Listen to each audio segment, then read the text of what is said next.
ಕೇಳಿದ್ರೆ ಅಂಚೆಯ ಹಣ ಇವತ್ತು ಬರೀ ಪತ್ರ ವ್ಯವಹಾರಕ್ಕೆ ಮಾತ್ರ ಸೀಮಿತವಾಗಿಲ್ಲ. ಅಂಚೆ ಸೇವೆ ಎನ್ನುವಂತಹದ್ದು ಬಹುಮುಖಿಯಾಗಿ ಪರಿವರ್ತನೆಗೊಂಡಿದೆ, ಕಾಲಕ್ಕೆ ಸರಿಯಾಗಿ ಬದಲಾವಣೆಯನ್ನು ಕೂಡ ಕಂಡಿದೆ. ಜನಸ್ನೇಹಿಯಾದಂತಹ ಅನೇಕ ಕಾರ್ಯಕ್ರಮಗಳನ್ನ ಸೇವೆಗಳನ್ನ ನೀಡುತ್ತಾ ಬರ್ತಾ ಇದೆ. ಇವತ್ತು ನಮ್ಮ ಜೊತೆಗೆ ಭಾರತೀಯ ಅಂಚೆ ಇಲಾಖೆಯ ಮಂಗಳೂರು ವಿಭಾಗದ ಹಿರಿಯ ಅಂಚೆ ಅಧೀಕ್ಷಕರಾದಂತಹ ಶ್ರೀಹರ್ಷ ಅವರಿದ್ದಾರೆ. ಅಂಚೆ ಇಲಾಖೆಯ ವಿವಿಧ ಯೋಜನೆಗಳು, ವಿಶೇಷವಾಗಿ ಕೃಷಿಕರಿಗೆ ಅನುಕೂಲವಾಗುವಂತಹ ವಿವಿಧ ಯೋಜನೆಗಳ ಕುರಿತು ಅವರಿಂದ ಹೆಚ್ಚಿನ ಮಾಹಿತಿಯನ್ನ ಮಾಡ್ಕೊಳ್ಳೋಣ. ಶ್ರೀಹರ್ಷ ಅವರೇ, ನಮಸ್ಕಾರ ಹಾಗೂ ಕಾರ್ಯಕ್ರಮಕ್ಕೆ ಸ್ವಾಗತ. ನಮಸ್ತೆ. ಅಂಚೆ ಇಲಾಖೆ ಎನ್ನುವಂತಹದ್ದು ಇತ್ತೀಚಿನ ದಿವಸಗಳಲ್ಲಿ ಸಾಕಷ್ಟು ಬದಲಾವಣೆಯನ್ನು ಕಂಡಿದೆ, ಕಾಲಕ್ಕೆ ಸರಿಯಾದಂತಹ ಒಂದು ಬದಲಾವಣೆ ಕೂಡ ಆಗಿದೆ ಅಂತ ಕೇಳಿದ್ದೀವಿ. ಏನು ಅಂಚೆ ಇಲಾಖೆಯ ಒಂದು ಸದ್ಯದ ಪರಿಸ್ಥಿತಿ ಹಾಗೂ ಸದ್ಯದ ಸೇವೆಗಳು? ಅಂಚೆ ಇಲಾಖೆ ಎಂಬುದು ಟ್ರೆಡಿಷನಲಿ ಕೇವಲ ಪತ್ರ ಹಾಗೂ ಅಂಚೆಣ್ಣನಿಗೆ ಮಾತ್ರ ಸೀಮಿತವಾಗಿದ್ದ ಇಲಾಖೆ. ಇತ್ತೀಚೆಗೆ ನಾಗರಿಕರ ಅನುಕೂಲಕ್ಕೆ ತಕ್ಕಂತೆ ಮತ್ತು ನಾಗರಿಕರ ಬೇಡಿಕೆಗೆ ತಕ್ಕಂತೆ ಪ್ರಸ್ತುತ ನಮ್ಮ ನಾಗರಿಕರಿಗೆ ಯಾವ ನೀಡಿದೆ ಒಂದು ಸರ್ಕಾರಿ ಇಲಾಖೆಯಿಂದ, ಅದಕ್ಕೆ ತಕ್ಕಂತೆ ಅಂಚೆ ಇಲಾಖೆ ತಾನು ಕೂಡ ಮಾರ್ಪಡುತ್ತಾ ಬರ್ತಾ ಇದೆ. ಕೃಷಿಕರಿಗೆ ಪ್ರಯೋಜನ ಆಗುವಂತಹ ಬಹಳಷ್ಟು ಯೋಜನೆಗಳು ಕೂಡ ಅಂಚೆ ಇಲಾಖೆಯಲ್ಲಿ ಇದೆ. ಅಂಚೆ ಇಲಾಖೆಯು ಭಾರತದಾದ್ಯಂತ 1,55,000ಕ್ಕೂ ಹೆಚ್ಚು ಶಾಖೆಗಳನ್ನು ಹೊಂದಿದೆ. ಅಂದರೆ ಪ್ರತಿ ಹಳ್ಳಿಯಲ್ಲಿ ಬ್ಯಾಂಕ್ ಇಲ್ಲದೆ ಇರ್ಬೋದು, ಬ್ಯಾಂಕಿಗೆ ಹೋಗಬೇಕಾದ್ರೆ ಒಂದು 4-5 ಗ್ರಾಮಕ್ಕೆ ಒಂದು ಬ್ಯಾಂಕ್ ಥರ ಇರ್ಬೋದು. ಆದರೆ ಅಂಚೆ ಕಚೇರಿ ಒಂದು ಪ್ರತಿ ಹಳ್ಳಿಯಲ್ಲೂ ಇದೆ. ಈ ಅಂಚೆ ಕಚೇರಿಯಲ್ಲಿ ಬ್ಯಾಂಕಿಗೆ ಹೋಲಿಸಿದರೆ ಇನ್ನೂ ಕೂಡ ಸಾಲ ಒಂದು ಸೌಲಭ್ಯ ಇಲ್ಲ. ಅಂದರೆ ಸಾಲ ಸೌಲಭ್ಯ ಬಿಟ್ಟು ಬೇರೆ ಯಾವುದೇ ಸೇವೆ ಬೇಕು ಅಂತ ಕೃಷಿಕರಿಗೆ ಅನಿಸಿದ್ರೆ ಖಂಡಿತವಾಗಿ ಅಂಚೆ ಇಲಾಖೆಯನ್ನು, ತಮ್ಮ ಊರಲ್ಲಿರುವ ಅಂಚೆ ಕಚೇರಿಯನ್ನು ಮೊದಲಿಗೆ ಕಲ್ಪಿಸಿಕೊಳ್ಬಹುದು ಅಂತ ನಾನು ಧೈರ್ಯವಾಗಿ ಹೇಳಬಲ್ಲೆ. ಅಷ್ಟು ಯೋಜನೆಗಳು ಅಂಚೆ ಕಚೇರಿಯಲ್ಲಿ ಇವೆ. ಅಂದರೆ ರೈತ ಕುಟುಂಬಗಳಿಗೆ ಮನೆಯ ಪಕ್ಕದಲ್ಲಿ ಅಥವಾ ಸನಿಹದಲ್ಲೇ ಒಂದು ಸೇವೆಯನ್ನು ಒದಗಿಸುವಂತಹ ಒಂದು ವ್ಯವಸ್ಥೆ ಇದು. ಹೌದು, ಖಂಡಿತ. ಈಗ ಉಳಿತಾಯಕ್ಕೆ ಸಂಬಂಧಪಟ್ಟ ಹಾಗೆ ಏನೇನು ಯೋಜನೆಗಳಿವೆ? ಕೃಷಿಕರು ಉಳಿತಾಯವನ್ನ ಈಗ ಇಡಬೇಕಾದ್ರೆ ಬ್ಯಾಂಕ್, ಅವರಿಗಿರುವ ಆಯ್ಕೆಗಳು ಬ್ಯಾಂಕ್ ಅಥವಾ ಕೋಆಪರೇಟಿವ್ ಸೊಸೈಟಿ ಅಥವಾ ಅಂಚೆ ಕಚೇರಿ ಅಂತ ಹೇಳ್ಬೋದು.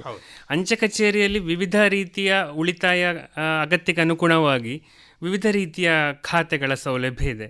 ಬೇಸಿಕ್ ಆಗಿ ಒಂದು ಉಳಿತಾಯ ಖಾತೆ, ಅದು ಬ್ಯಾಂಕಲ್ಲಿರುವಂತೆ ಅಂಚೆ ಕಚೇರಿಯಲ್ಲಿ ಉಳಿತಾಯ ಖಾತೆ ಇದೆ. ಈ ಉಳಿತಾಯ ಖಾತೆ ಕೂಡ ಬ್ಯಾಂಕ್ನಂತೆ ATM ಕಾರ್ಡ್ ಹೊಂದಬಹುದು. ಆ ATM ಕಾರ್ಡ್ ಮೂಲಕ ತಮ್ಮಲ್ಲಿರುವ ಉಳಿತಾಯ ಖಾತೆಯ ಮೊತ್ತವನ್ನು ಸಮೀಪದ ಯಾವುದೇ ಬ್ಯಾಂಕ್ ATM ಇಂದ ವಿಡ್ರಾ ಮಾಡುವ ಸೌಲಭ್ಯ ಕೂಡ ಇದೆ. ಇದಲ್ಲದೆ RD ಖಾತೆ, ಆವರ್ತನೀಯ ಖಾತೆ ಅಂತ ಹೇಳ್ತೀವಿ, ಅದು ಕೂಡ ಸೌಲಭ್ಯ ಇದೆ. ಆದರೆ ಅದನ್ನು 5 ವರ್ಷದ ಡ್ಯೂರೇಷನ್ನ ಖಾತೆಯಾಗಿದೆ. ಅದಲ್ಲದೆ ಫಿಕ್ಸೆಡ್ ಡೆಪಾಸಿಟ್ ಏನು ಇಡ್ತೀರಿ ನೀವು, ಅದು ಕೂಡ ಸೌಲಭ್ಯ ಅಂಚೆ ಕಚೇರಿಯಲ್ಲಿ ಇದೆ. ಫಿಕ್ಸೆಡ್ ಡೆಪಾಸಿಟ್ಗಳಲ್ಲಿ 1 ವರ್ಷಕ್ಕೆ ಇಡಬಹುದು, 2 ವರ್ಷಕ್ಕೆ ಇಡಬಹುದು, 3 ವರ್ಷಕ್ಕೆ ಇಡಬಹುದು, ಅಲ್ಲದೆ 5 ವರ್ಷಕ್ಕೆ ಕೂಡ ಇಡಬಹುದಾಗಿದೆ. ಅದಲ್ಲದೆ ಹಿರಿಯ ನಾಗರಿಕರ ಉಳಿತಾಯ ಯೋಜನೆ ಅಂತ ಹೇಳೋದು ಬಹಳ ಒಂದು ಆಕರ್ಷಣೀಯವಾದ, ಅಂದರೆ ಅತಿ ಹೆಚ್ಚು ಬಡ್ಡಿ ಇರುವ ಯೋಜನೆ. ಇದೊಂದು 5 ವರ್ಷದ ಫಿಕ್ಸೆಡ್ ಡೆಪಾಸಿಟ್ ನ ಸ್ಕೀಮ್, ಹಿರಿಯ ನಾಗರಿಕರ ಉಳಿತಾಯ ಯೋಜನೆ ಅಂತ ಹೇಳ್ಬೋದು. 60 ವರ್ಷ ದಾಟಿದ ಯಾವುದೇ ರೈತರು ಕೂಡ ಈ ಯೋಜನೆಯನ್ನು ತಮ್ಮ ಡೆಪಾಸಿಟ್ ಅನ್ನ ಇಡಬಹುದು.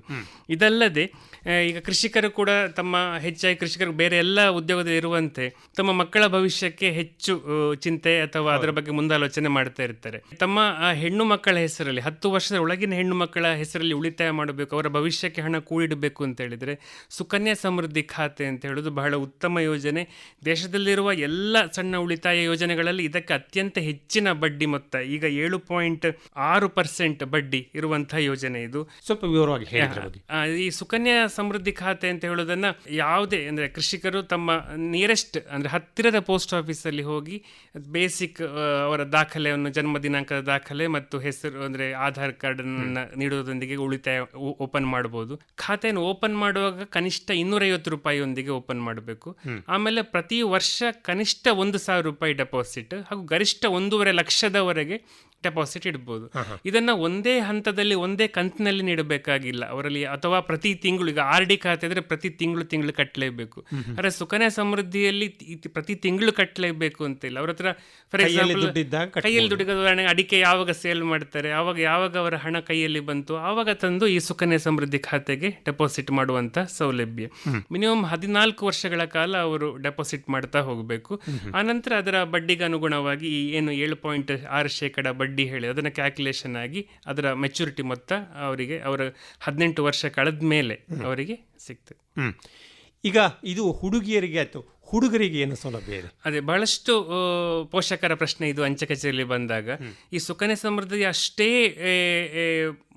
ಅಷ್ಟೇ ಪ್ರಾಮುಖ್ಯದ ಇನ್ನೊಂದು ಅಂಚೆ ಇಲಾಖೆಯಲ್ಲಿರುವ ಒಂದು ಯೋಜನೆ ಹೆಸರು PPF ಅಥವಾ ಸಾರ್ವಜನಿಕ ಭವಿಷ್ಯ ನಿಧಿ.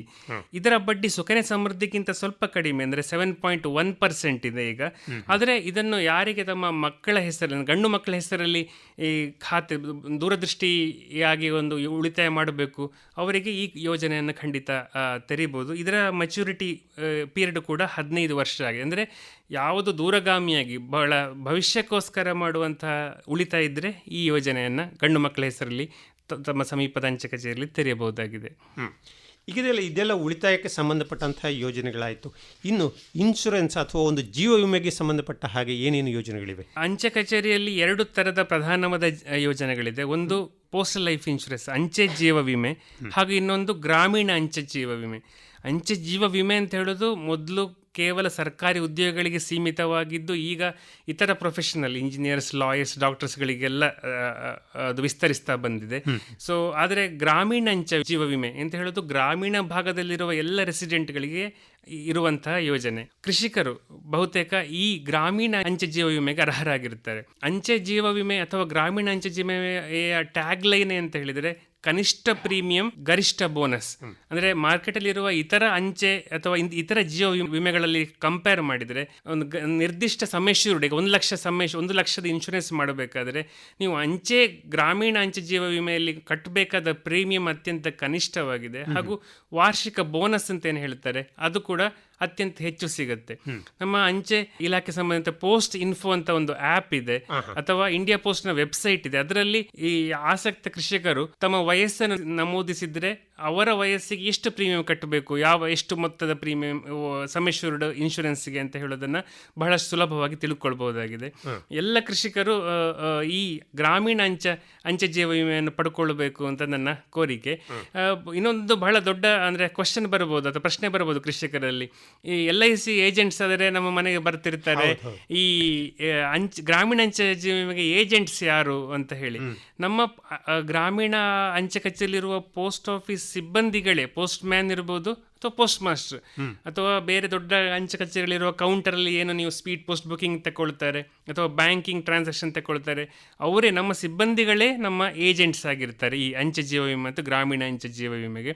ಅದರಿಂದಾಗಿ ಆಸಕ್ತ ಕೃಷಿಕರು ನಾಳೆ ಅಥವಾ ಈ ಪ್ರೋಗ್ರಾಮ್ ಕೇಳಿದ ಮೇಲೆ ತಿಳ್ಕೊಂಡ ಕೃಷಿಕರು ನಿಮ್ಮ ಮನೆಗೆ ಬರುವ ಲೆಟರ್ ತರುವ ಪೋಸ್ಟ್ ಮ್ಯಾನ್ ಹತ್ರವೇ ನೀವು ಇದರ ಬಗ್ಗೆ ಬೇಕಾರೋ ಫಾರ್ಮ್ ತಗೊಳ್ಬೋದು, ಅವನ ಹತ್ರ ಏನು ಡಾಕ್ಯುಮೆಂಟ್ ಬೇಕು ಅಂತ ಅವನ ಹತ್ರನೇ ಕೇಳ್ಬೋದು. ಹಾಗೆ ಅವರ ಮೂಲಕವೇ ನೀವು ಈ ಗ್ರಾಮೀಣ ಅಂಚೆ ಜೀವ ವಿಮೆಯನ್ನು ಮಾಡಿಸ್ಕೊಳ್ಬೋದು. ಇನ್ನೊಂದು ಇತ್ತೀಚೆಗೆ ಹೆಚ್ಚು ಜನಪ್ರಿಯ ಆಗ್ತಾ ಇರುವಂತಹದ್ದು ಪ್ರಧಾನಮಂತ್ರಿ ಜೀವನ್ ಸುರಕ್ಷಾ ಯೋಜನೆ, ಈ ಬಗ್ಗೆ ಹೇಳಿ. ಬ್ಯಾಂಕ್ಗಳಲ್ಲಿ ಇರುವಂತೆ ನಮ್ಮ ಜಿಲ್ಲೆ ಎಲ್ಲ ಅಂಚೆ ಕಚೇರಿಯಲ್ಲಿ ಕೂಡ ಈ ಪ್ರಧಾನಮಂತ್ರಿ ಜೀವನ್ ಸುರಕ್ಷಾ ಯೋಜನೆ ಮತ್ತು ಪ್ರಧಾನಮಂತ್ರಿ ಜೀವನ್ ಜ್ಯೋತಿ ಬಿಮಾ ಯೋಜನೆ 2 ಯೋಜನೆಗಳಿದೆ. ಇದು 2 ಕೂಡ ಅಂಚೆ ಕಚೇರಿಯಲ್ಲಿ ಉಳಿತಾಯ ಖಾತೆ ಹೊಂದಿರುವ ಎಲ್ಲ ಕೃಷಿಕರಿಗೆ ಕೂಡ ಲಭ್ಯವಿದೆ. ಇದನ್ನು ಸಾಮಾನ್ಯರಿಗೆ ಅರ್ಥ ಆಗುವಾಗ ಹೇಳೋದಾದ್ರೆ, ಈ ಜೀವನ್ ಸುರಕ್ಷಾ ಯೋಜನೆ ಅಂತ ಹೇಳೋದು 12 ರೂಪಾಯಿ ವಾರ್ಷಿಕ ಪ್ರೀಮಿಯಂ ಯೋಜನೆ, ಜೀವನ್ ಜ್ಯೋತಿ ಬಿಮಾ ಯೋಜನೆ ಅಂತ ಹೇಳೋದು 330 ರೂಪಾಯಿ ವಾರ್ಷಿಕ ಪ್ರೀಮಿಯಂ ಇರುವ ಯೋಜನೆ. ಇದರಲ್ಲಿರುವ ಸಣ್ಣ ವ್ಯತ್ಯಾಸ ಅಂದರೆ 12 ರೂಪಾಯಿ ಇನ್ಶೂರೆನ್ಸ್, ವಾರ್ಷಿಕ 12 ರೂಪಾಯಿ ಇನ್ಶೂರೆನ್ಸ್ ಅಂತ ಹೇಳೋದು ಆಕ್ಸಿಡೆಂಟ್ ಇನ್ಶೂರೆನ್ಸ್ ಅಂತ ಹೇಳಿ ಜನಪ್ರಿಯವಾಗಿದೆ, ಅಂದರೆ ಅಪಘಾತ ವಿಮೆ. ಇದರಲ್ಲಿ ಕೃಷಿಕರಿಗೆ ಬಹಳ ಮುಖ್ಯವಾಗಿ ಗಮನಿಸಬೇಕಾಗ್ತದೆ ಅಂತ ಹೇಳಿದರೆ, ಯಾರೆಲ್ಲ ತುಂಬ ಸ್ವಲ್ಪ ರಿಸ್ಕ್ ಇರುವ ಕೆಲಸವನ್ನು ಮಾಡ್ತಾ ಇದ್ದಾರೆ, ಕೃಷಿ ಕಾರ್ಮಿಕರಿದ್ದಾರೆ, ನಾನು ಖಂಡಿತವಾಗಿ ಇಲಾಖೆ ಪರವಾಗಿ ಕೋರಿಕೊಳ್ತಾ ಇದ್ದೀನಿ, ಅವರೆಲ್ಲ ಈ 12 ರೂಪಾಯಿ ಇನ್ಶೂರೆನ್ಸ್, ಆಕ್ಸಿಡೆಂಟ್ ಇನ್ಶೂರೆನ್ಸ್ ಸ್ಕೀಮ್ಗೆ ದಯವಿಟ್ಟು ನೋಂದಣಿ ಮಾಡಿಕೊಳ್ಳಿ.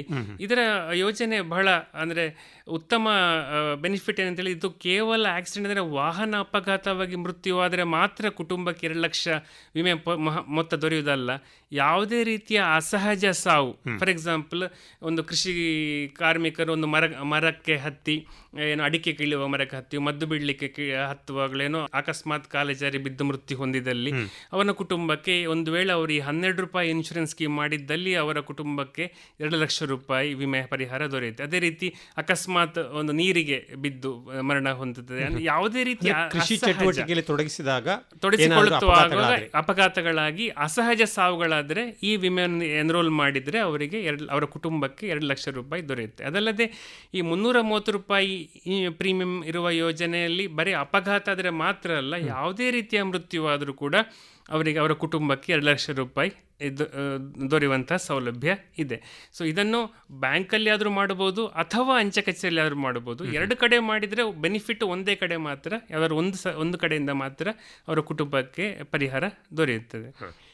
ಪ್ರಾರಂಭದಲ್ಲಿ ಹೇಳಿದ ಹಾಗೆ ಅಂಚೆ ಇಲಾಖೆ ಹಣದ ವರ್ಗಾವಣೆ, ಮೊದಲು ಅಂಚೆ ಇಲಾಖೆ ಅಂದ ತಕ್ಷಣ ಎಂಬುದರ ಬಗ್ಗೆ ನಾವು ಯೋಚನೆ ಮಾಡ್ತಾ ಇದ್ವಿ. ಸದ್ಯದ ಒಂದು ಪರಿಸ್ಥಿತಿಯಲ್ಲಿ ಹಣದ ವರ್ಗಾವಣೆಗೆ ಸಂಬಂಧಪಟ್ಟ ಹಾಗೆ ಏನೇನು ಯೋಜನೆಗಳಿವೆ ಅಂಚೆ ಇಲಾಖೆಯಲ್ಲಿ? ಹಣ ವರ್ಗಾವಣೆಯಲ್ಲಿ ಈಗ ಹೆಚ್ಚಿನ ಕೃಷಿಕರು ಇರ್ಬೋದು, ಬೇರೆ ಪಬ್ಲಿಕ್ ಸಾರ್ವಜನಿಕರು ಬಳಸ್ತಿರುವಂತಹ ಸೇವೆ ಇ ಮನಿ ಆರ್ಡರ್ ಅಂತ. ಇಲೆಕ್ಟ್ರಾನಿಕ್, ಮೊದಲಿದ್ದ ಮನಿ ಆರ್ಡರ್ ಈಗ ಇಲೆಕ್ಟ್ರಾನಿಕ್ ಮನಿ ಆರ್ಡರ್ ಆಗಿದೆ. ಅದನ್ನು ಸಹ ಈಗ ಪರ್ಸನ್ ಟು ಪರ್ಸನ್ ಇಂಡಿವಿಜುವಲ್ ಬಳಸುವ ಬದಲು ಇತ್ತೀಚೆಗೆ ದೇವಸ್ಥಾನಗಳಿಗೆ ಕಳಿಸೋದಕ್ಕೆ ಮಾತ್ರ ಬಳಕೆ ಆಗ್ತಾ ಇದೆ. ಬಟ್ ಅದಕ್ಕೆ ಮಾತ್ರ ಬಳಸಬೇಕಾಗಿಲ್ಲ. ಯಾವುದೇ ಈಗ ಕೃಷಿಕರ ಮಕ್ಕಳು ಬೆಂಗಳೂರಲ್ಲಿದ್ದಾರೆ, ಅವರು ತಮ್ಮ ಪೋಷಕರಿಗೆ ಹಣ ಕಳಿಸ್ಬೇಕು ಅಂತಿದ್ದಾರೆ, ಪೋಷಕರು ಬ್ಯಾಂಕಿಗೆ ಹೋಗಿ ಪಡೆಯೋದರಲ್ಲಿ ಕಷ್ಟ ಆಗ್ತಾ ಇದೆ, ಅವರಿಗೆ ಕ್ಯೂ ನಿಂತು ಅಥವಾ ಫಾರ್ಮ್ ಫಿಲ್ಅಪ್ ಮಾಡಲಿಕ್ಕೆ ಕಷ್ಟ ಆಗ್ತಾ ಇದೆ. ಇಂಥ ಸಂದರ್ಭದಲ್ಲಿ ಅವರಿಗೆ ಯಾರು ಹಣ ಕಳಿಸ್ಬೇಕು ಅಂತ ಇದ್ದಾರೆ ಬೇರೆ ಊರಲ್ಲಿ, ಅಥವಾ ಇವರೇ ಕೃಷಿಕರೇ ಕೂಡ ಬೇರೆ ಯಾರಿಗೂ ಕಳಿಸ್ಬೇಕು ಅಂತ ಹೇಳಿದರೆ ಖಂಡಿತವಾಗಿ ಈಗ ಇಲೆಕ್ಟ್ರಾನಿಕ್ ಮನಿ ಆರ್ಡರ್ ಸೇವೆಯನ್ನು ಬಳಸಬಹುದಾಗಿ ಪೋಸ್ಟ್ಮೆನ್ ಆ ಅಡ್ರೆಸ್ಸಿಗೆ ಹೋಗಿ ಅದರ ಪೇಮೆಂಟ್ ಮಾಡ್ತಾರೆ. ಅದಲ್ಲದೆ ಈಗ ನೆಫ್ಟ್ ಇರ್ಬೋದು, IMPS ಇರ್ಬೋದು, ಈ ಯೋಜನೆ ಅಂದರೆ ಹಣ ತಕ್ಷಣ ಕಳಿಸುವಂತಹ ಸೌಲಭ್ಯ ಕೂಡ ಸಮೀಪದ ಅಂಚೆ ಕಚೇರಿಯಲ್ಲಿ ಲಭ್ಯವಿದೆ. ಇದನ್ನು ಪಡೀಲಿಕ್ಕೆ ಅಂಚೆ ಕಚೇರಿಯಲ್ಲಿ ಖಾತೆ ಹೊಂದಿರಲೇಬೇಕಾಗಿಲ್ಲ. ಖಾತೆ ಹೊಂದಿಲ್ಲದವರು ಫಾರ್ ಎಕ್ಸಾಂಪಲ್ ಯಾವುದೋ ಒಂದು ದಿವಸ ಒಬ್ಬ ಕೃಷಿಕರ ಇನ್ನೊಬ್ಬರು ಯಾರಿಗೋ ಒಂದು ಮಕ್ಕಳ ಫೀಸಿಗೆ ಯಾವುದೋ ಬ್ಯಾಂಕ್ ಅಕೌಂಟಿಗೆ ಹಣ ಕಳಿಸ್ಬೇಕು, ಅಥವಾ ಯಾವುದೇ ವಿದ್ಯಾಭ್ಯಾಸಕ್ಕೋಸ್ಕರ ಇನ್ನೊಂದು ಯಾವುದೋ ಬೆಂಗಳೂರಿನಲ್ಲಿರುವ ಮಗನಿಗೆ ಹಣ ಕಳಿಸ್ಬೇಕಂತಂದರೆ ಅವರು ಬ್ಯಾಂಕಿಗೆ ಹೋಗಿನೇ ಕಳಿಸ್ಬೇಕಾಗಿಲ್ಲ. ನಿಯರೆಸ್ಟ್ ಪೋಸ್ಟ್ಮ್ಯಾನ್ ಅಥವಾ ಪೋಸ್ಟ್ ಆಫೀಸಿಗೆ ಹೋಗಿ ನಿರ್ದಿಷ್ಟ ಹಣವನ್ನು ಕೊಟ್ಟು ಇಂಥ ಅಕೌಂಟ್ ಬ್ಯಾಂಕ್ IFSC ಕೋಡ್ ಮತ್ತು ಅಕೌಂಟ್ ನಂಬರ್ ಹೇಳಿದರೆ ಅದರ ಸರ್ವಿಸ್ ಶುಲ್ಕ ಇದೆ ಲಿಮಿಟೆಡ್, ಆ ಶುಲ್ಕ ಪಾವತಿಯೊಂದಿಗೆ ಹಣ ಸೌಲಭ್ಯ ಕಳಿಸುವಂಥ ಸೌಲಭ್ಯ ಪೋಸ್ಟ್ ಆಫೀಸಲ್ಲಿ ಇದೆ. ಇನ್ನು ಈಗ ಪಾರ್ಸೆಲ್ಗಳಿಗೆ ಸಂಬಂಧಪಟ್ಟ ಹಾಗೆ, ಅಂದರೆ ಒಂದು ನಿಗದಿತ ಒಂದು ವಸ್ತುವನ್ನು ಇನ್ನೊಂದು ದೂರದ ಇರುವಂಥ ಒಂದು ಪ್ರದೇಶದ ವ್ಯಕ್ತಿಗೆ ಇದನ್ನು ಕಳಿಸಬೇಕು ಅಂದರೆ ಹೇಗೆ? ಟ್ರೆಡಿಷನಲಿ ನಮ್ಮ ಅಂಚೆ ಕಚೇರಿ ಪತ್ರಗಳಿಗೆ ಫೇಮಸ್. ಈಗ ಇತ್ತೀಚೆಗೆ ಪರ್ಸನಲ್ ವೈಯಕ್ತಿಕ ಪತ್ರಗಳು ಕಡಿಮೆ ಆದ್ರಿಂದಾಗಿ ಇಲಾಖೆ ಪಾರ್ಸೆಲ್ಗಳ ಮೇಲೆ ಗಮನವನ್ನು ಕೇಂದ್ರೀಕರಿಸಿದೆ. ಅಂದರೆ ಎಷ್ಟು ಭಾರನೂ ಇರ್ಬೋದು, ಎಷ್ಟು ವೆಯ್ಟ್ ಇರ್ಬೋದು, ಅದನ್ನು ಸಮೀಪದ ಅಂಚೆ ಕಚೇರಿಯಿಂದ ದೇಶದ ಯಾವುದೇ ಮೂಲೆಗೆ ಪಾರ್ಸೆಲ್ಗಳನ್ನು ಕಳಿಸ್ಬೋದು. ಅಲ್ಲದೆ ವಿದೇಶಗಳಿಗೂ ಕೂಡ ಈಗ ಕೃಷಿಕರಂದ್ರೂ ಕೂಡ ಬಹಳಷ್ಟು ಮಂದಿ ಕೃಷಿಕರ ಮಕ್ಕಳು ಎಲ್ಲ ವಿದೇಶದಲ್ಲಿದ್ದಾರೆ, ಉದ್ಯೋಗ ಮಾಡ್ತಿದ್ದಾರೆ, ಓದ್ತಾ ಇದ್ದಾರೆ. ಭಾರತೀಯ ಅಂಚೆ ಇಲಾಖೆ 100ಕ್ಕೂ ಹೆಚ್ಚು ದೇಶಗಳೊಟ್ಟಿಗೆ ಅಗ್ರಿಮೆಂಟ್ ಮಾಡಿಕೊಂಡು ಇಂಟರ್ನ್ಯಾಷನಲ್ ಸ್ಪೀಡ್ ಪೋಸ್ಟ್ ಕೂಡ ಸರ್ವಿಸ್ ಕೊಡ್ತಾ ಇದೆ. ಅಂದರೆ ಆ ದೇಶಗಳಿಗೆ ತಮ್ಮ ಸಮೀಪದ ಅಂಚೆ ಕಚೇರಿಯಿಂದ ಪಾರ್ಸೆಲ್ಗಳನ್ನು ಅಥವಾ ಪತ್ರಗಳೀಗ ಕಡಿಮೆ, ಪಾರ್ಸೆಲ್ಗಳನ್ನು ಏನಾದರೂ ವಸ್ತುಗಳು ಏನೋ ಕಳಿಸ್ಬೇಕು ಅಂತ ಹೇಳಿದರೆ ಖಂಡಿತವಾಗಿ ಅದು ಕೂಡ ಇತ್ತೀಚಿನ ಕೊರೋನಾ ಟೈಮಲ್ಲಿ ಮಕ್ಕಳು ವಿದೇಶದಲ್ಲಿರೋರು ಬರೋರ ಸಂಖ್ಯೆ ಕಡಿಮೆ ಆಗಿದೆ ರಿಸ್ಟ್ರಿಕ್ಷನ್ಗಳಿಗೆ ಅನುಗುಣವಾಗಿ. ಅದರಿಂದಾಗಿ ಆ ಸೌಲಭ್ಯವನ್ನು ಸಮೀಪದ ಅಂಚೆ ಕಚೇರಿಯಿಂದಲೇ ಬಳಸಬಹುದಾಗಿದೆ. ಕರೆನ್ಸಿ ಬದಲಾವಣೆ ಅವಕಾಶ ಇದೆಯಾ? ಆ ಸೌಲಭ್ಯ ಇಲ್ಲ. ಸರಿ, ಈಗ ಇನ್ನೊಂದು ವಿಚಾರ, ಈ ಆಧಾರ್ ಸಂಬಂಧಪಟ್ಟಂತಹದ್ದು, ವಿಶೇಷವಾಗಿ ಹೊಸದಾಗಿ ಆಧಾರನ ಸಂಖ್ಯೆಯನ್ನು ನೋಂದಣಿ ಮಾಡುವಂಥದ್ದು ಇರ್ಬೋದು, ಅಥವಾ ಒಂದು ಹೆಸರು ಅಥವಾ ಡೇಟ್ ಆಫ್ ಬರ್ತ್ ಹುಟ್ಟಿದ ದಿನಾಂಕದ ಬದಲಾವಣೆ ಇರ್ಬೋದು, ಈ ತಿದ್ದುಪಡಿಗೆಲ್ಲ ಅವಕಾಶ ಇರುವ ಹಾಗೆ ಯಾವ ಯೋಜನೆಗಳಿವೆ? ನಮ್ಮಲ್ಲಿರುವ ಅಂಚೆ ಕಚೇರಿಗಳಲ್ಲೇ ಈ ಆಧಾರ್ ಹೊಸ ನೋಂದಣಿ ಹಾಗೂ ತಿದ್ದುಪಡಿಯಲ್ಲಿ ಹೆಸರಿನ ತಿದ್ದುಪಡಿ, ವಿಳಾಸದ ತಿದ್ದುಪಡಿ ಹಾಗೂ ಡೇಟ್ ಆಫ್ ಬರ್ತಿನ ತಿದ್ದುಪಡಿ, ಈ ಎಲ್ಲ ಸೌಲಭ್ಯಗಳನ್ನು ಕೂಡ ಅಂಚೆ ಕಚೇರಿ ನಿರ್ದಿಷ್ಟ ಅಂಚೆ ಕಚೇರಿ, ಇದರಲ್ಲಿ ಎಲ್ಲ ಅಂಚೆ ಕಚೇರಿಗಳಲ್ಲಿಲ್ಲ, ನಿಯೋಜಿತ ಅಂಚೆ ಕಚೇರಿಗಳಲ್ಲಿ ನಾವು ಈ ಸೌಲಭ್ಯವನ್ನು ಕೊಡ್ತಾ ಇದ್ದೇವೆ. ಅದಲ್ಲದೆ ಇತ್ತೀಚೆಗೆ ಕಳೆದ ತಿಂಗಳಷ್ಟೇ ಲಾಂಚ್ ಆದ ಒಂದು ಹೊಸ ಯೋಜನೆ ಅಂತ ಹೇಳಿದರೆ, ಈ ಬಹಳಷ್ಟು DBT ಅಂದರೆ ನೇರ ನಗದು ವರ್ಗಾವಣೆಯ ಯೋಜನೆಯನ್ನು ಪಡೀಲಿಕ್ಕೆ ಈ ಆಧಾರಿಗೆ ಮೊಬೈಲ್ ಲಿಂಕ್ ಆಗಿರೋದು ಅವಶ್ಯಕವಾಗಿ ಎಲ್ಲ ಸರ್ಕಾರಿ ಇಲಾಖೆಗಳನ್ನು ಪರಿಗಣಿಸ್ತೇವೆ. ಈ ಆಧಾರಿಗೆ ಮೊಬೈಲ್ ಲಿಂಕ್ ಸೇವೆಯನ್ನು ಪೋಸ್ಟ್ಮ್ಯಾನ್ಗಳ ತಿರುವ ಮೊಬೈಲ್ ಮೂಲಕ ಕೊಡುವಂಥ ಸೌಲಭ್ಯ ಇತ್ತೀಚೆಗೆ ಆರಂಭ ಆಗಿದೆ. ಸೊ ಇದಲ್ಲದೆ ಆಧಾರ ನಂಬರನ್ನು ಕೃಷಿಕರು ಫಾರ್ ಎಕ್ಸಾಂಪಲ್ ಅವರ ಖಾತೆ ಯಾವುದೇ ಬ್ಯಾಂಕಲ್ಲಿರಲಿ, ಯಾವುದೇ ನ್ಯಾಷನಲೈಸ್ಡ್ ಬ್ಯಾಂಕ್ ಇರಲಿ, ಆ ಬ್ಯಾಂಕಲ್ಲಿ ಅವರ ಆಧಾರ್ ನಂಬರನ್ನು ಜೋಡಿಸಿದರೆ ಮತ್ತು ಅದಕ್ಕೆ AEPS ಅಂತ ಹೇಳ್ತಾರೆ, ಆಧಾರ್ ಇನೇಬಲ್ಡ್ ಪೇಮೆಂಟ್ ಸರ್ವಿಸ್, ಆಧಾರ್ ಆಧಾರಿತ ಪಾವತಿ ವಿಧಾನ, ಆ ಸೌಲಭ್ಯವನ್ನು ಬ್ಯಾಂಕ್ನಲ್ಲಿ ಅವರು ಇನೇಬಲ್ ಮಾಡಿದರೆ, ಅದನ್ನು ಬೇಕು ಅಂತ ಹೇಳಿ ಅದನ್ನು ಮಾಡಿದರೆ ಅವರ ಯಾವುದೇ ಬ್ಯಾಂಕ್ ಖಾತೆಯಲ್ಲಿರುವ ಹಣವನ್ನು ಸಮೀಪದ ಅಂಚೆ ಕಚೇರಿ ಮೂಲಕ ಅಥವಾ ಪೋಸ್ಟ್ಮ್ಯಾನ್ ಮೂಲಕ ವಿಡ್ರಾ ಮಾಡುವ ಸೌಲಭ್ಯ ಇದೆ. ಉದಾಹರಣೆಗೆ ಇವತ್ತು PM ಕಿಸಾನ್ನ 9ನೇ ಕಂತು ಅದು ಬ್ಯಾಂಕ್ ಆಫ್ ಬರೋಡಾ ಇರ್ಬೋದು, ಯೂನಿಯನ್ ಬ್ಯಾಂಕ್ ಇರ್ಬೋದು, ಯಾವುದೇ ಬ್ಯಾಂಕಿನ ಖಾತೆಗೆ ಬಂತು, ಜಮೆ ಆಯ್ತು ಅಂದ್ಕೊಳ್ಳಿ 2,000 ರೂಪಾಯಿ. ಆ ಬ್ಯಾಂಕ್ ಈ ಕೃಷಿಕನ ಹಳ್ಳಿಯಿಂದ ಸ್ವಲ್ಪ ದೂರ ಇದೆ, 4 ಕಿಲೋಮೀಟರ್ ದೂರ ಇದೆ. ಅದನ್ನು ವಿಡ್ರಾ ಮಾಡಬೇಕು ಅಂತ ಹೇಳಿ ಅಲ್ಲಿಗೆ ಹೋಗಬೇಕಾಗಿಲ್ಲ. ಆ ಬ್ಯಾಂಕಲ್ಲಿ ಅವರ ಆಧಾರ್ ನಂಬರ್ ಕೊಟ್ಟು AEPS ಇನೇಬಲ್ ಅಂತ ಮಾಡಿದರೆ ಅವರ ಸಮೀಪದ ಅಂಚೆ ಕಚೇರಿ ಅಥವಾ ಪೋಸ್ಟ್ಮ್ಯಾನ್ ಮೂಲಕ ಆ ಹಣವನ್ನು ಈಗ 10 ಗಂಟೆಗೆ ಖಾತೆಗೆ ಜಮಾ ಆಗಿದೆ ಅಂದರೆ 10:15ಕ್ಕೆ ನಾವು ಸಮೀಪದ ಅಂಚೆ ಕಚೇರಿಯಿಂದ ವಿಡ್ರಾ ಮಾಡುವಂಥ ಸೌಲಭ್ಯ ಇದೆ. ಇನ್ನೊಂದು ವಿಚಾರ, ವಿದ್ಯುತ್ ಬಿಲ್ ಆಗ್ಬೋದು ಅಥವಾ ಬೇರೆ ಬೇರೆ ನಮೂನೆಯ ಒಂದು ಆ ಬಿಲ್ಲನ್ನು ಪಾವತಿ ಮಾಡುವಂತಹದ್ದು, ಇದು ಹೇಗೆ ಅಂತ? ಮಂಗಳೂರು ಅಂಚೆ ವಿಭಾಗ ಅವು ಮೆಸ್ಕಾಂ ಜೊತೆಗೆ ಒಂದು ಅಗ್ರಿಮೆಂಟ್ ಮಾಡಿಕೊಂಡು ವಿದ್ಯುತ್ ಬಿಲ್ಗಳನ್ನು ಕೂಡ ಸಮೀಪದ ಅಂಚೆ ಕಚೇರಿಯಲ್ಲಿ ಕಲೆಕ್ಟ್ ಮಾಡುವಂತಹ ಸೌಲಭ್ಯವನ್ನು ಒದಗಿಸಿದೆ. ವಿದ್ಯುತ್ ಬಿಲ್ಲಲ್ಲಿ ವಿದ್ಯುತ್ ಬಿಲ್ಲು ಇದೆ, ಮತ್ತೆ ಅಡಿಷನಲ್ ಸೆಕ್ಯೂರಿಟಿ ಡೆಪಾಸಿಟ್ ಅಂತ ಅವರ ಬಿಲ್ಲಲ್ಲಿ ಕೆಲವು ಸಲ ನಮೂದಿಸ್ತಾರೆ. ಕೆಳಗಡೆ ಬಿಲ್ ನೋಡಿದರೆ ಅಂದರೆ ಸೆಕ್ಯೂರಿಟಿ ಡೆಪಾಸಿಟ್ ಕೂಡ ಕಟ್ಟಬೇಕಾದ್ದು ಮೆಸ್ಕಾಂನ ನಿಯಮಾವಳಿಯಲ್ಲಿದೆ. ಆ ಸೆಕ್ಯೂರಿಟಿ ಡೆಪಾಸಿಟ್ ಅನ್ನು ಕಟ್ಟುವಂಥ ಸೌಲಭ್ಯ ಕೂಡ ಅಂಚೆ ಕಚೇರಿಯಲ್ಲಿ ಇದೆ. ಮೊದಲು 2 ವರ್ಷ ಮೊದಲು ಬಿಲ್ಲಿನ ಡ್ಯೂ ಡೇಟ್ನ ಒಳಗಡೆ ಆದರೆ ಮಾತ್ರ ಅಂಚೆ ಕಚೇರಿಯಲ್ಲಿ ಕಟ್ಟಬೇಕು ಅಂತ ಹೇಳುವ ಇನ್ಸ್ಟ್ರಕ್ಷನ್ಗಳಿದ್ದು, ಈಗ ಅದನ್ನು ಕೂಡ ತೆಗೆದುಹಾಕಿ ಯಾವುದೇ ಡೇಟ್ ಇರಲಿ ಸಮೀಪದ ಅಂಚೆ ಕಚೇರಿಗೆ ಬಂದು ಅದು ಡ್ಯೂ ಡೇಟ್ ಕಳೆದಿದ್ರೂ ಕೂಡ ನಾವು ಬಿಲ್ ಸ್ವೀಕರಿಸುವ ವ್ಯವಸ್ಥೆಯನ್ನು ಅಂಚೆ ಕಚೇರಿಗಳಲ್ಲಿ ಮಾಡಿದ್ದೇವೆ. ಪ್ರಧಾನಮಂತ್ರಿ ಮಾನ್ಧನ್ ಯೋಜನೆ ಆಗ್ಬೋದು ಅಥವಾ ಇನ್ನಿತರ ಒಂದು ಪೆನ್ಷನ್ ನಿವೃತ್ತಿ ಪಿಂಚಣಿ ಯೋಜನೆ ಆಗ್ಬೋದು, ಇದಕ್ಕೆ ಸಂಬಂಧಪಟ್ಟ ಹಾಗೆ ಏನು ಯೋಜನೆ ಇದೆ? ಅಂಚೆ ಕಚೇರಿಗಳನ್ನು ಇತ್ತೀಚೆಗೆ ಡಿಜಿಟಲ್ ಸೇವಾ ಕೇಂದ್ರಗಳು ಅಂತ ಕೇಂದ್ರ ಸರ್ಕಾರ ಐಡೆಂಟಿಫೈ ಮಾಡಿದೆ. ಈ ಡಿಜಿಟಲ್ ಸೇವಾ ಕೇಂದ್ರಗಳು ಬಹಳಷ್ಟು ರೀತಿಯ ಸೇವೆಗಳನ್ನು ಕೊಡಲು ಶಕ್ತವಾಗಿದೆ. ಪ್ರಧಾನಮಂತ್ರಿಯವರು ಕೆಲ ವರ್ಷಗಳ ಹಿಂದೆ ಈ ಕೃಷಿಕರಿಗೆ ಕೂಡ ಪಿಂಚಣಿ ಯೋಜನೆ ಲಾಂಚ್ ಮಾಡಬೇಕು ಅಂತ ಹೇಳಿ PM ಕಿಸಾನ್ ಮಾನ್ಧನ್ ಯೋಜನೆ ಅಂತ ಹೇಳಿ ಲಾಂಚ್ ಮಾಡಿದ್ರು. ಇದು 18ರಿಂದ 40 ವರ್ಷದ ಒಳಗಿನ ರೈತರಿಗೆ 60 ವರ್ಷ ನಂತರ ನಿರಂತರ ತಿಂಗಳು 3,000 ರೂಪಾಯಿ ಪಿಂಚಣಿ ಪಡೆಯುವಂಥ ಯೋಜನೆ.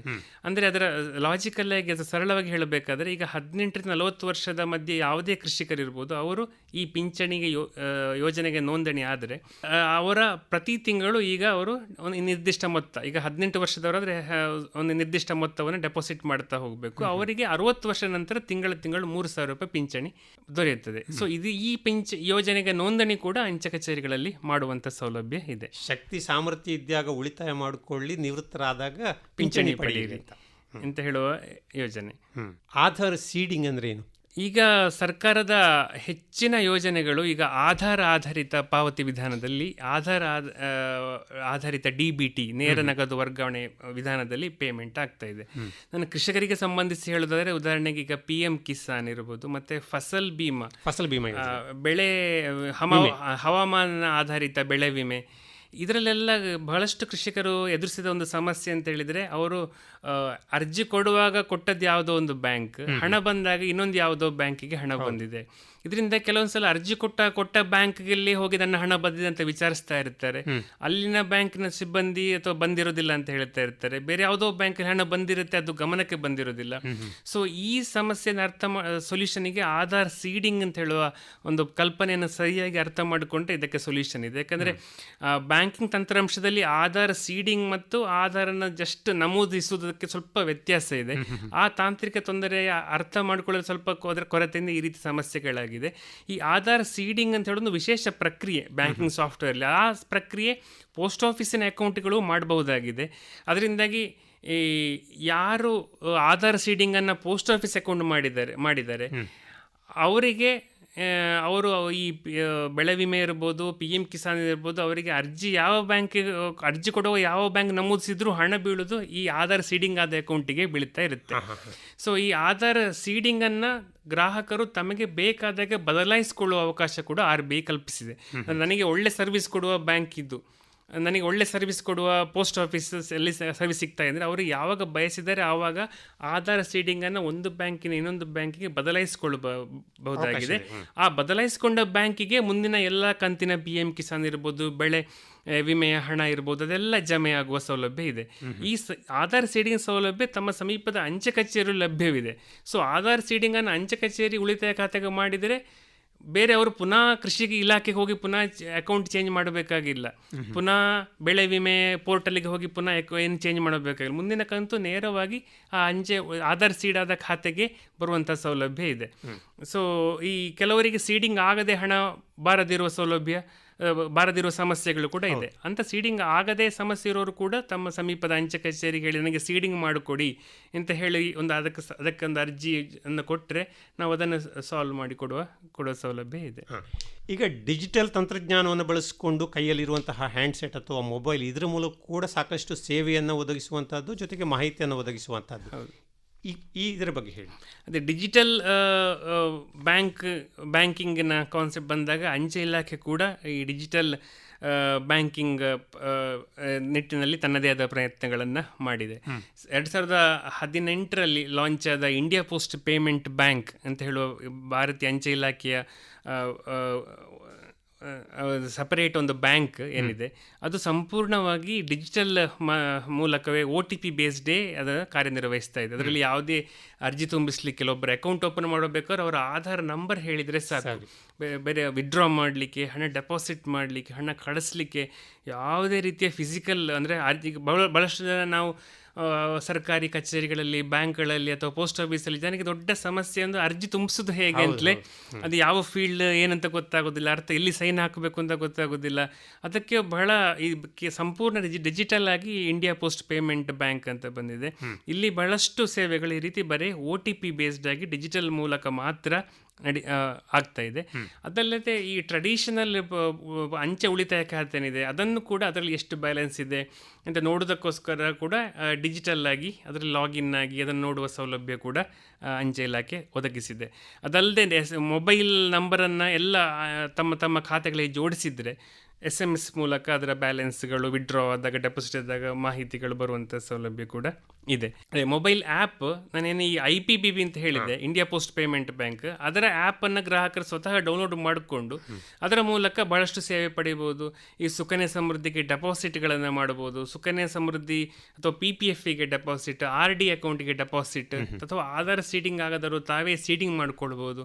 ಇಂಥ ಸೌಲಭ್ಯ ಎಲ್ಲ ಇಂಡಿಯಾ ಪೋಸ್ಟ್ ಪೇಮೆಂಟ್ ಬ್ಯಾಂಕಿನ ಮೊಬೈಲ್ ಆ್ಯಪಲ್ಲಿ ಬಿಲ್ ಪೇಮೆಂಟ್ ಮಾಡ್ಬೋದು. ಬಹಳಷ್ಟು DTH ಇರ್ಬೋದು, ವಿದ್ಯುತ್ ಬಿಲ್, ಬಹಳಷ್ಟು ಈ ರೀತಿಯ ಸೌಲಭ್ಯಗಳನ್ನು ಮೊಬೈಲ್ ಆ್ಯಪ್ ಮೂಲಕ ಪಡ್ಕೊಳ್ಬೋದು. ಇನ್ನು ATM ಸೌಲಭ್ಯ ಕೂಡ ಇದೆಯಾ? ಖಂಡಿತ. ಅಂಚೆ ಉಳಿತಾಯ ಖಾತೆಗೆ ATM ಕಾರ್ಡನ್ನು ಪಡ್ಕೊಳ್ಬೋದು. ಆ ATM ಕಾರ್ಡನ್ನು ಬರೀ ಅಂಚೆ ATM ಮಾತ್ರ ಅಲ್ಲದೆ ಬೇರೆ ಬ್ಯಾಂಕ್ ATMಗಳಲ್ಲೂ ಯೂಸ್ ಮಾಡಿಕೊಂಡು ತಮ್ಮ ಉಳಿತಾಯ ಖಾತೆಯಲ್ಲಿರುವ ಹಣವನ್ನು ತೆಗೆಯುವ ಸೌಲಭ್ಯ ಇದೆ. ಅಂಚೆ ಕಚೇರಿಗಳು ಎಲ್ಲ ಈಗ SBI ಅಂತೆ ಅಥವಾ ಉಳಿದ ಎಲ್ಲ ನ್ಯಾಷನಲ್ ಬ್ಯಾಂಕ್ಗಳಂತೆ ಕೋರ್ ಬ್ಯಾಂಕಿಂಗ್ ಸೌಲಭ್ಯವನ್ನು ಹೊಂದಿದೆ. ಕೋರ್ ಬ್ಯಾಂಕಿಂಗ್ ಅಂದರೆ ಏನಂತ ಹೇಳಿದರೆ, ಫಾರ್ ಎಕ್ಸಾಂಪಲ್ ಈಗ ಮಂಗಳೂರಲ್ಲಿರುವ ಒಂದು ಅಂಚೆ ಕಚೇರಿಯಲ್ಲಿ ಒಬ್ಬರು ಉಳಿತಾಯ ಖಾತೆ ಓಪನ್ ಮಾಡಿದ್ದಾರೆ ಅಂದರೆ ಅದನ್ನು ಸುಳ್ಯದಲ್ಲಿ ಹೋಗಿ ಕೂಡ ಅದರಿಂದ ಸುಳ್ಯದ ಅಂಚೆ ಕಚೇರಿಯಲ್ಲಿ ಹೋಗಿ ಹಣ ತೆಗೆ, ಅಥವಾ ಬೆಂಗಳೂರಿನ ಅಂಚೆ ಕಚೇರಿಯಲ್ಲಿ ಹೋಗಿ ಹಣ ತೆಗೆಯುವ ಸೌಲಭ್ಯ. ಇದು ಅಂಚೆ ಕಚೇರಿಯ ಎಲ್ಲ ಶಾಖೆಗಳು ಕೋರ್ ಬ್ಯಾಂಕಿಂಗ್ ಆಗಿದೆ.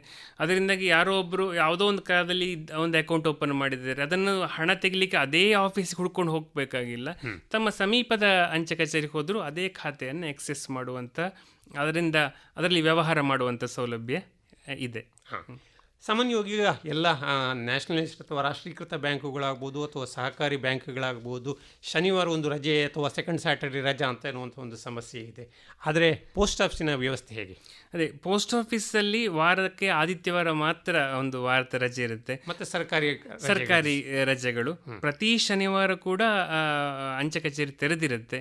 ಸೊ ಅದರಿಂದಾಗಿ ಅವಶ್ಯವಾಗಿ ಬ್ಯಾಂಕಿಂಗ್ ಸೌಲಭ್ಯ, ಈಗ ಯಾವುದೋ ಒಂದು ಬ್ಯಾಂಕ್ ಖಾತೆಯಿಂದ ಹಣ ತೆಗಿಬೇಕು ಅಂತ ಇರೋರು ಅಥವಾ ಯಾವುದೋ ಅರ್ಜೆಂಟ್ ಹಣ ಕಳಿಸ್ಬೇಕು ಅಂತಿರೋರು, ಈಗ ಶನಿವಾರ 2ನೇ ಶನಿವಾರ ಬ್ಯಾಂಕ್ ರಜೆ, 4ನೇ ಶನಿವಾರ ಬ್ಯಾಂಕ್ ರಜೆ ಅಂತೇಳಿ ಇರೋರು, ತುರ್ತು ಅವಶ್ಯಕತೆ ಇರೋರು ಆ ದಿವಸ ಖಂಡಿತವಾಗಿ ತಮ್ಮ ಸಮೀಪದ ಅಂಚೆ ಕಚೇರಿಗೆ ವಿಸಿಟ್ ಮಾಡಿ ಇಂತಹ ಬ್ಯಾಂಕಿಂಗ್ ಸೌಲಭ್ಯವನ್ನು ಪಡ್ಕೊಳ್ಳುವ ಸೌಲಭ್ಯ ಇದೆ. ಈಗ ಸಾರ್ವಜನಿಕ ಕುಂದುಕೊರತೆಗಳನ್ನು ನೀಗಿಸುವ ನಿಟ್ಟಿನಲ್ಲಿ ಅಂಚೆ ವ್ಯವಸ್ಥೆ ಯಾವ ರೀತಿಯ ಒಂದು ವ್ಯವಸ್ಥೆಯನ್ನು ಮಾಡಿಕೊಂಡಿದೆ? ಅಂಚೆ ಇಲಾಖೆಯದ್ದೇ ಇಂಡಿಯಾ ಪೋಸ್ಟ್ ವೆಬ್ಸೈಟ್ ಅಲ್ಲಿ ಕಂಪ್ಲೇಂಟ್ ಅಂದರೆ ದೂರು ದಾಖಲಿಸಲು ಸಪರೇಟಾಗಿ ಒಂದು ಕೊಂಡಿದೆ. ಅಲ್ಲಿ ಯಾವುದೇ ರೀತಿಯ ಸಮಸ್ಯೆಗಳನ್ನು ಕೂಡ ಅವರು ಅಲ್ಲಿ ರಿಜಿಸ್ಟರ್ ಮಾಡಿಕೊಳ್ಬೋದು. ನಾವು ತಕ್ಷಣ ಅದನ್ನು ಕುಂದುಕೊರತೆಯನ್ನು ಮಾನಿಟರ್ ಮಾಡಲಿಕ್ಕಿರುವಂಥ ಸಿಬ್ಬಂದಿಗಳು ಅದನ್ನು ಮಾನಿಟರ್ ಮಾಡಿ ತಕ್ಷಣ ಅದನ್ನು ನಿವಾರಿಸಲಿಕ್ಕೆ ಕಾರ್ಯಪ್ರವೃತ್ತರಾಗ್ತಾರೆ. ಅದಲ್ಲದೆ ಈ ಅಂಚೆ ಇಲಾಖೆ ಸೇರಿದಂತೆ ಬೇರೆ ಎಲ್ಲ ಕೇಂದ್ರ ಸರ್ಕಾರದ ಯಾವುದೇ ಇಲಾಖೆಗೆ ಸಂಬಂಧಿಸಿದ ಕುಂದುಕೊರತೆಗೋಸ್ಕರ ಸೆಂಟ್ರಲೈಸ್ಡ್ ಆಗಿ ಕೇಂದ್ರ ಸರ್ಕಾರ CP ಗ್ರಾಮ್ಸ್ ಅಥವಾ PG portal, public grievance portal ಅಂತ ಹೇಳೋ ಒಂದು pgportal.gov.in, ಇದರಲ್ಲಿ ಎಲ್ಲ ಅಂಚೆ ಇಲಾಖೆ ಸೇರಿದಂತೆ ಬೇರೆ ಯಾವುದೇ ಇಲಾಖೆ ಸಂಬಂಧ ಗ್ರೀವಿಯನ್ಸನ್ನು ರಿಜಿಸ್ಟರ್ ಮಾಡಲಿಕ್ಕೆ ಅವಕಾಶ ಮಾಡಿಕೊಟ್ಟಿದೆ. ಅದು ಆಂಡ್ರಾಯ್ಡ್ ಮೊಬೈಲ್ ಮೈ ಗ್ರೀವಿಯನ್ಸ್ ಆ್ಯಪ್ ಅಂತಿದೆ, ಅದನ್ನು ಕೂಡ ಡೌನ್ಲೋಡ್ ಮಾಡಿಕೊಂಡು ನಮ್ಮ ಇಲಾಖೆ ಅಥವಾ ಬೇರೆ ಯಾವುದೇ ಇಲಾಖೆ ನಮ್ಮ ಇರುವ ಕುಂದುಕೊರತೆಯನ್ನು ರಿಜಿಸ್ಟರ್ ಮಾಡ್ಬೋದು. ಅದನ್ನು ಹೈ ಪ್ರಿಯಾರಿಟಿಯಾಗಿ ರಿಸಾಲ್ವ್ ಮಾಡೋ ವ್ಯವಸ್ಥೆ ಇದೆ. ಅದಲ್ಲದೆ ನಮ್ಮ ಪ್ರತಿ ಜಿಲ್ಲೆಯಲ್ಲಿ ಅಂದರೆ ಹೇಗೆ ರೆವೆನ್ಯೂ ಇಲಾಖೆಗೆ ಜಿಲ್ಲಾಧಿಕಾರಿ ಕಚೇರಿ ಇದೆಯೋ ಅದೇ ರೀತಿ ಅಂಚೆ ಇಲಾಖೆಗೆ ಹಿರಿಯ ಅಂಚೆ ಅಧೀಕ್ಷಕರ ಕಚೇರಿ ಅಂತ ಪ್ರತಿ ಜಿಲ್ಲೆಗೆ ಹೆಚ್ಚಾಗಿ ಒಂದು ಕಚೇರಿ ಇರುತ್ತೆ. ಸಾಮಾನ್ಯವಾಗಿ ಜನರಲ್ಲಿ ಹೆಡ್ ಪೋಸ್ಟ್ ಆಫೀಸೇ ಮುಖ್ಯ, ಅಲ್ಲಿ ಏನೋ ಸಮಸ್ಯೆ ಬಂದರೆ ಹೆಡ್ ಪೋಸ್ಟ್ ಆಫೀಸಿಗೆ ಹೋಗಬೇಕು ಅಂತ ಹೇಳೋ ಒಂದು ತಪ್ಪು ಕಲ್ಪನೆ ಇದೆ. ಈ ಹೆಡ್ ಪೋಸ್ಟ್ ಆಫೀಸ್ ಕೂಡ ಉಳಿತಾಯ ಅಂಚೆ ಕಚೇರಿಗಳಂತೆ ಒಂದು ಕಸ್ಟಮರಿಗೆ ಸರ್ವಿಸ್ ಕೊಡುವಂತಹ, ಗ್ರಾಹಕರಿಗೆ ಸೇವೆ ಕೊಡುವಂಥ ಒಂದು ಆಫೀಸ್ ಅಷ್ಟೇ ಹೊರತು ಅದು ಯಾವುದೇ ಆಡಳಿತ ಕಚೇರಿ ಅಲ್ಲ. ಅದರಿಂದ ಕುಂದುಕೊರತೆ ಇದ್ದರೆ ಗ್ರಾಹಕರು ಅಥವಾ ಕೃಷಿಕರು ಫಸ್ಟ್ ಕಾಂಟ್ಯಾಕ್ಟ್ ಮಾಡಬೇಕಾದ್ದು, ಫಸ್ಟ್ ಸಂಪರ್ಕಿಸಬೇಕಾದ್ದು ಹಿರಿಯ ಅಂಚೆ ಅಧೀಕ್ಷಕರ ಕಚೇರಿ. ದಕ್ಷಿಣ ಕನ್ನಡದಲ್ಲಿ 2 ಇದೆ, ಪುತ್ತೂರು, ಸುಳ್ಯ, ಬೆಳ್ತಂಗಡಿ, ಕಾರ್ಕಳ, ಬಂಟ್ವಾಳ ತಾಲೂಕಿಗೆ ಹಿರಿಯ ಅಂಚೆ ಅಧೀಕ್ಷಕರ ಕಚೇರಿ ಪುತ್ತೂರು ಇಲ್ಲಿದೆ. ಹಾಗೆ ಮಂಗಳೂರು, ಮೂಲ್ಕಿ, ಮೂಡಬಿದ್ರಿ ವಿಭಾಗಕ್ಕೆ ಹಿರಿಯ ಅಂಚೆ ಅಧೀಕ್ಷಕರ ಕಚೇರಿ ಮಂಗಳೂರು, ಇದು ಈ ಕಚೇರಿ ಜವಾಬ್ದಾರಿ ಆಗಿರುತ್ತೆ. ಸೊ ಇದೆಲ್ಲ ವಿಧಾನಗಳಲ್ಲಿ ಗ್ರಾಹಕರು ತಮ್ಮ ಕುಂದುಕೊರತೆಗಳನ್ನು ನಿವಾರಿಸಿಕೊಳ್ಬೋದು. ನಮ್ಮ ಕೃಷಿಕ ಮಿತ್ರರಿಗೆ ನಿಮ್ಮ ಒಂದು ಸಂದೇಶ ಏನು? ಕೃಷಿಕ ಮಿತ್ರರಿಗೆ ತಮ್ಮ ಹತ್ತಿರದಲ್ಲಿರುವ ಬ್ಯಾಂಕ್, ಅಂದರೆ ನೀವು ನಮ್ಮ ದಕ್ಷಿಣ ಕನ್ನಡ ಅಥವಾ ಉಡುಪಿ ಈ ವಿಭಾಗದಲ್ಲಿ ಬ್ಯಾಂಕ್, ನ್ಯಾಷನಲೈಸ್ಡ್ ಬ್ಯಾಂಕ್ ಜೊತೆ ಸಹಕಾರಿ ಬ್ಯಾಂಕ್ಗಳನ್ನು ಹೆಚ್ಚಾಗಿ ನೆಚ್ಚಿದ್ದಾರೆ. ಅದರಷ್ಟೇ ಸಶಕ್ತವಾಗಿ ಬ್ಯಾಂಕಿಂಗ್ ಸೌಲಭ್ಯ, ಬ್ಯಾಂಕಿಂಗ್ ಸೇವೆ, ತಮ್ಮ ಉಳಿತಾಯವನ್ನು ಯಾವುದೇ ಚಿಂತೆ ಇಲ್ಲದೆ ನಿಶ್ಚಿಂತೆಯಿಂದ ಇಡಬಹುದಾದ ಒಂದು ಬ್ಯಾಂಕ್ ಅಂತ ನಿಮ್ಮ ಸಮೀಪದ ಅಂಚೆ ಕಚೇರಿಯನ್ನು ಕನ್ಸಿಡರ್ ಮಾಡಬಹುದಾಗಿದೆ.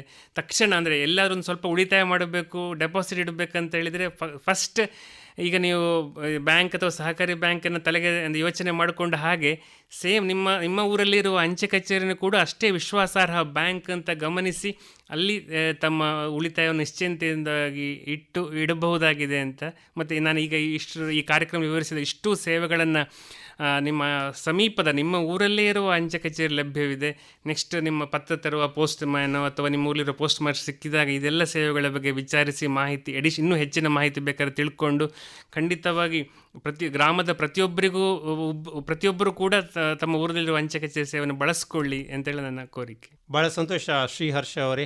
ಅಂಚೆ ಇಲಾಖೆಯ ವಿವಿಧ ಯೋಜನೆಗಳು, ಅದರಲ್ಲೂ ವಿಶೇಷವಾಗಿ ಗ್ರಾಮೀಣ ಪ್ರದೇಶದ ಕೃಷಿಕ ಮಿತ್ರರಿಗೆ ಅನುಕೂಲ ಆಗುವಂತಹ ವಿವಿಧ ಯೋಜನೆಗಳ ಬಗ್ಗೆ ಸಾಕಷ್ಟು ಮಾಹಿತಿಯನ್ನು ಹಂಚಿಕೊಂಡಿದ್ದೀರಿ. ತುಂಬ ಧನ್ಯವಾದಗಳು. ನಮಸ್ಕಾರ. ನಮಸ್ಕಾರ.